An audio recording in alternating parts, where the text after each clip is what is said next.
Elizabeth Chappell, a lifelong entrepreneur who finally found my niche. After years of new ideas and jumping from business to business, I figured out how to turn a craft into a successful career. In 2016, I started a monthly subscription box for quilters. That little startup has grown into a thriving, multiple six-figure business that I am so proud of. As a published author, designer of fabrics and patterns being sold throughout the world, my favorite thing to do is to teach others how to grow a career of their dreams. Each week, you'll hear from me or from other guests who are creative entrepreneurs, so you can learn exactly what to do and what not to do to grow a career that's more rewarding and successful than you ever thought possible.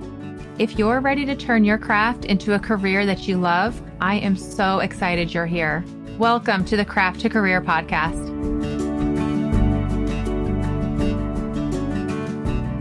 Welcome to the podcast. And I first just want to start off by saying I'm very excited about this episode and next week's episode.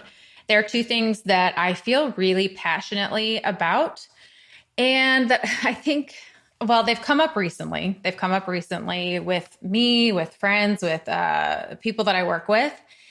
And they kind of debunk some common beliefs. So before we dive in this week, the topic is success. It is not correlated with our effort. I am going to just ask you to please leave a review for the podcast. If this is something that you listen to and you enjoy, my only ask of you is that you just share a review. You can either on Apple Podcasts tap how many stars you want to give it. And you can also write a little summary if you want, but really it's just a swipe of the thumb. And you can do the same in Spotify. So please do that if you have not done that yet. That is my ask of you. And now I want to jump into this idea and talk about our success that is just not correlated with how much effort we put into something. This is a common belief, and it really, really hurts us more than it helps us. And I've gone down the path of why? Why do we believe this? And I've heard many different reasons as to why, going back to even just our school system and how we were taught. But the truth of the matter is it doesn't really matter why. The why can look different for each of us. And the fact is it's a belief. So let's just talk about this belief and why it is not true. Knowing that this isn't true, it's easier said than done, but it serves you to understand that you do not need to just hustle, work in order to get better results. A story that shows this so well is from my college days. I'm an English literature major. And so in one of my classes, I had to write a paper on a Jane Austen book. And I wish I could go back and do it now. It would be so much easier now. But there was a good friend of mine in the class, and we spent so much time in the library working on this paper, bringing it to the professor, talking about it. And to be honest, I didn't really understand how to do this. I didn't understand. And there was a guy in the class, and he wrote his paper so quick, so fast. His was the best paper in the class. Our professor read it in front of the class, shared it to the class. And I heard him joking with the professor about how much people were working on this paper and still not understanding. And the reason I remember is because I was one of those people that worked my butt off. And I remember being like, oh my gosh, I spent this much time, as if that equated to my paper being any better. It didn't. The truth of the matter is the better you are at something, the less time you should spend doing it. He was so good. He understood the assignment. He got it. He was good at writing. It took him way less time. There's a joke I heard where someone was like, man, I spent 80 hours a week at my job, patting on themselves on the shoulder, what a hard worker I am. And their friend was like, wait, what? Why are you so incompetent that you have to spend that much time getting your job done? So not to insult those of us who work hard, but let's just imagine and think about and liberate ourselves. We don't have to just kill ourselves to get the result that we want. And one thing I do want to touch on is that at the beginning of being an entrepreneur, you are going to work more because you're wearing all of the hats. However, You don't need to do all of the things all at front, like at the very beginning. So, I mean, things to think about in a business that might be like, oh my gosh, I have to do all of this would be Pinterest, Instagram, emails, product creation, marketing, sales, fulfillment. Imagine trying to do all of that all at once. I mean, that will and does lead to burnout. So let's break it down into how you might do a little bit less and not burn out. So first, you'll have to do product creation. You've got to create a product. Or, I mean, there's different methods of approaching. You could also do marketing first and see if there's a want for this product and do a pre-sale. And if people pre-sell, pre-buy, then you can create the product and fulfill that. So, either or, you could go either route. But let's just say we start with product creation and you create the product first. Then you'll want to either start figuring out, that's done. You've created the product. You've figured out a system for the product creation. Okay. Now we move on to fulfillment. You want to figure out a fulfillment system, how to ship it, how people can pay for it, how, who's going to package all of this? Is it you? Are you going to hire someone to do that? Then start marketing. Now, again, you can rearrange the order of these, but the point is you want to do one at a time. Once you get a system in place, then you can move on to the next thing. So let's just say like emails, then you can move on to collecting emails. And now I want to even talk about emails. Let's say you want to send out emails once a month. We'll just say once a month. I suggest creating a template where I use Flowdesk. And so I go into Flowdesk and I use the same template pretty much every week. I try to send out emails every week. I duplicate. I go in and just copy my last email, and then I just change what's in each section. So there's a formula. So for example, your formula for your email could be in section 1, you share about a new product. Section 2 or section, did I say session? Section 1, section 2. Something personal. Share like a recipe or a book you're reading, a new song you love, a new notion you found, something like that. I like to keep that like not salesy, but just a way for people to connect to me. That's just me personally. Then number 3, a free tip or tutorial. And actually looking at this, if I were to do it, I would start with the free thing first at the very top. Here's my free tip or tutorial. Then I'd probably put the product. And then lastly, I'd share something about me. So that would be your formula. Could be, come up with your own formula or use that one. And then every month or however, decide how often you're going to send that out and just stick to it. If you're like, I don't know what to share, I don't have a new product to share, then share about the same product again. It's okay. You can say, hey, did you get a chance to see this thing? And just get in the habit of consistently using that same formula. Having a system in place, it takes away your thought process. You don't have to think, when should I send this out? What should I send in it? It's already done for you. You've thought it out. You've created it. The less you have to think about those things, the easier it becomes. So once you have a system in place, then you can add on another thing in your business. And once you have a system in place, it's way easier to hire someone to help you with that thing because there is a formula. It's a very like, here's what you do, drag and drop, or here's how we fulfill things. This is the system that I use. Once you have that in place, like I said, it's so much easier. It's so much less work. So something interesting that happened on this whole idea of like working less actually creates more success. You don't have to work harder. I was chatting with some friends of mine, they're in the quilting industry. And I was telling them like, man, I'm just working so much less. And I need to decide if I want to add more in my business or if I'm good with just kind of riding this wave and just having fun and doing less. And one of my friends, Jess of Quilted Studio, she was like, Elizabeth, you're not working less. You're just loving what you're doing. So it feels like less. So this is something else to think about. I mean, we have the logistics of having a system in place where you actually make the work easier and it's got a system and a process. But there's also this idea of doing what you are aligned with. This was such an aha moment when Jess said that. Because from the outside, I'm posting Instagram reels every day. I have a weekly podcast. I have free tutorials and opt-ins all the time that I'm offering. I have my course that's coming up. I have some fun new patterns that I'm working on that I'll be releasing soon. She's like, she's right. Like, I'm doing a lot. Dang. I mean, I didn't even realize it because I'm having so much fun. I have had to say no to things that I'm not excited about. And my gosh, it's so liberating. It is so fun.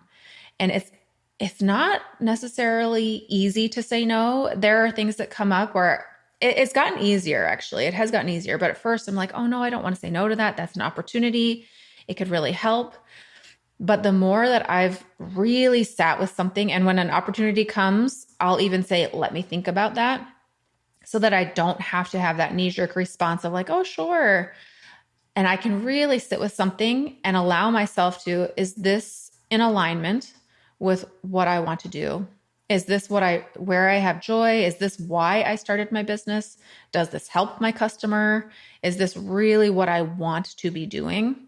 And there are some things, that I honestly toss and turn over. I'm like, it does help in some areas, but I'm just feeling stressed about this. And I don't know why. I will say no to those things. If there's any sort of reservation or like, I just don't know, I feel really anxious about this for some reason and I can't put my finger on it, I'll just say no. And so much creativity has come from having less on my plate and more success has come. It's just bizarre. Like, I can tell you that the more you work does not equate with more success. And it's so counterintuitive to how we may have been taught or what we believe. But I invite you to try it out. Give it a try. It really is fun. There are still some things in my business that stress me out. I'm trying to navigate them. But I'm also, like for one is my email inbox. I keep hiring someone to do it versus me doing it for 30 minutes a day. And I'm still just playing with how to make that work. So a business is always evolving. There's always going to be like, how can I continue to earn what I'm earning or earn more, but by doing less? I am not interested in working harder at all. It's not what I want to do. And it's not what we need to do. That is not how success comes. It's by working harder and working more and adding more onto our plate. So here is a list of some of the things that I have hired out that has been so helpful for me. One is paying people to make my quilt tops. And at first I felt like a sellout. Like, who am I to be this quilter and sell these patterns? And I've heard other people say like, oh my gosh, did you see so-and-so? She doesn't even make her own things.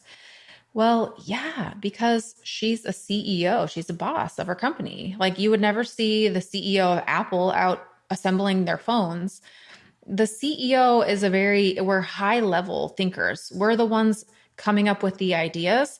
We don't have to be the ones creating and implementing all of those things. In fact, if we want to be those high achiever thinkers, we can't be doing it all. Like, it's really physically impossible. And so that's been there are still things that I will sew and create, but not every little thing and not all of my patterns. I hire that out. And that's been such a great thing that has really freed up a lot of my time. And it's really good for us as business owners to think, what do I bring to the table, to my business that earns money? And put your time and energy into those things. So for me, I like the quilt pattern writing course. That's my big thing that I want to put all of my time, not all, but the majority of my time and energy into. So it's really good for us to think, what things do I bring to the table as a business owner? What things are actually earning money for the business, and put our time and energy and our talents into that. And then hire other things out that will free up your time to put more of your time and energy and effort into those things that actually move the business forward, that are signature, that only you can do. If there's something that somebody else can do that doesn't need to be you, then it's really great to hire that out and let other people do that. So for example, going back to my emails, there are some emails that do not require me. Like, some people will say, oh, my password isn't working, or this freebie wasn't delivered. Those are things that I can hire out someone else to send them that email to go into Kajabi and get their password working. It doesn't need me. Now, there are other things. So people will ask, hey, do you want to be a guest on my podcast? Could I be a guest on yours? Those require my eyes to look at them. Or, hey, we would love to have you write a pattern for our magazine. Those are things for me to look at and think about, but I don't need to be there for all of the things. I've also hired someone to run my Facebook ads. I don't need to be there dragging and dropping and, plugging in all of the things. That's someone else can do that. I have a CPA. They keep track of my money and my taxes. That is a huge weight off my shoulders. I have someone write the show notes for the podcast. I have an editor for the podcast. I have someone who fulfills all of my physical orders. So when someone buys a pattern, they ship it out. They keep all the patterns at their house. They ship that out for me. That doesn't need to be me. That is easily somebody else. So again, working harder to prove to everyone or even to yourself that you deserve what you want. It's not serving you. And really, it's not getting you what you want. It is taking away your precious time and energy trying to do all of the things and proving like, oh, look, I'm working so hard. Like that paper that I wrote, in college, but I put in so many hours. I worked so hard on this. It doesn't matter. What matters is the end result. And honestly, we're better served by working less on it, getting it done in less time. So thinking of your business in that way, how can you get the same result by doing less work yourself? This will look like saying no to opportunities. And soon, I can't share quite yet, but I will be sharing soon some more of the things that I've been saying no to, and some of which have been really hard to let go to and to say no to. Like I've grappled for over a year with some of and my membership, I sold that recently to Liza Taylor and she took that over. That is something I grappled with for a while because I'm earning good money with this. I don't want to let it go. And certain aspects of my business. No, it should be me that does it. No one can do it as well as me. Okay, but do I want to grow the business or do I want to be in every minute detail of the business? You have to pick and choose because you can be there to answer every email, to send out every package, to write a handwritten note, but you are capping your growth. And that's fine. You just have to choose which one you would rather have and which one is more important to you. But like I said, I'm really excited soon to be sharing some more of the things that I've said no to, my reason why, and how that has really opened up doors to the things that I want. And that I will say, like Jess of Quilted Studio, I've had other friends who are like, you're just having so much fun. I can tell with your reels on Instagram, you seem so light and happy. And that's because I've opened up more time. I've opened up more mental space, and I've just allowed myself to play and explore and have fun.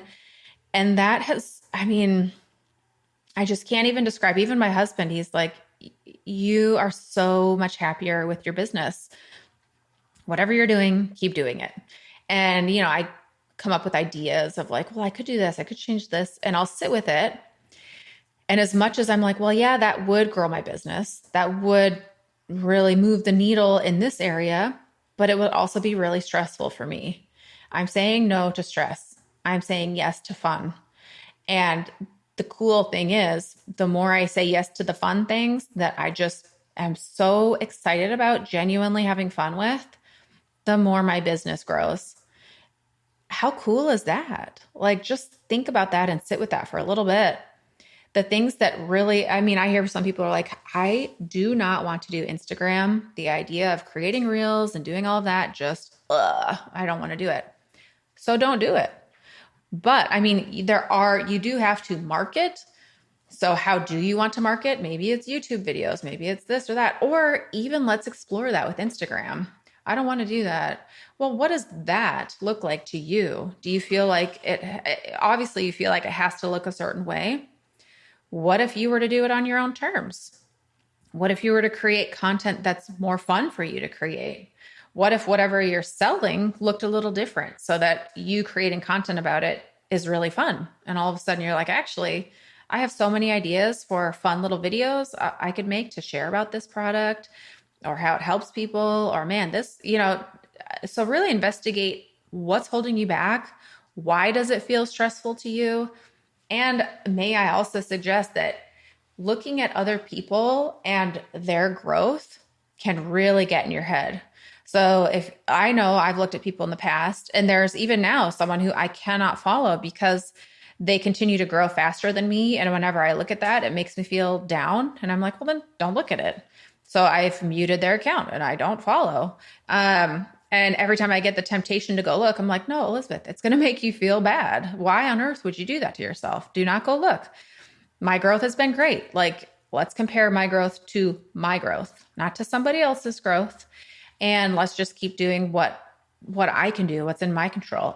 And for me, this may stress some of you out, but I'm like, okay, I can post one reel a day. And that I can look at and say, okay, success. I posted a reel today and I'm going to post one again tomorrow. And then that's where my success lies, rather than like, oh, I gained this many followers. That's out of my control. But what I can control is how much I'm posting something. So as a creative entrepreneur, think about, you started this job because you want to create, you want to play, explore, design. Bring it back to that. Bring it back to like, this is what is so fun for me. This is where my creativity really comes in. I'm having so much fun with this. If we don't allow that or make space for the time to play and create, then we've totally lost the reason for doing what we're doing. So keep that in mind as you say yes to things. Whatever you say yes to means you're saying no to something else. So be so selective and picky with your time. Really only say yes to the things that, I mean, you're going to say less to way fewer things than you have been, I promise you. But work less and play more. Because when you're doing that, your work can feel like play. It can really become so fun and energizing. That really is available to you. Like, you really can have fun with what you're doing, have it be exciting and feel like, I mean, I hate to say it's like a game because that can sound like insensitive, and I don't mean it in that way, but I mean, your work can feel in a good way like a game. Like when you go and play your favorite game and you love it and you're like, oh my gosh, I got to the next level. This is so exciting. Look, these many more people have grown and bought my product and are progressing. And it can feel that rewarding. So, be selective with the things that you do with your time. The joy and the freedom that you feel will shine in what you do. Others will see it and the success will come. And ultimately, you will have more fun because you're doing what you love. So again, just with that, like, well, but I can't love everything that I do. What if you changed the mindset there and think, yeah, I can. If I go on Instagram to grow and market, how could I do that in a way that's fun for me? How could I show up in a way that's genuine and fun? What are you selling? Do you feel really excited about what you're offering? Have you been able to really just play and put something out there that like you love? Our success, it's not tied to our effort. And that's just a big fallacy that I want us to really shift that mindset more so, just not because I care to be right or like anything like that, but because you can be so much better served by realizing that you can work less and have even more success. You can have fun with what you do. It doesn't have to be a grind. You're not proving like, but I earned it. I worked so hard. The freedom and the success comes in the alignment with you doing and offering the things that you love that really energize and light you up. So let me know what you think about this. You can send me a DM, you can screenshot the episode, put it in your stories and share your thoughts. I would love to hear from you. One of the best things about doing this podcast is hearing from you listeners. So please reach out and let me know what you think. And again, if you've not left a review, that is my big ask of you, is to just take a second and leave a review for the podcast. It means so much to me and for the longevity of the podcast. So thank you for being here. And I cannot wait to share next week's episode with you. That is on when people steal your ideas.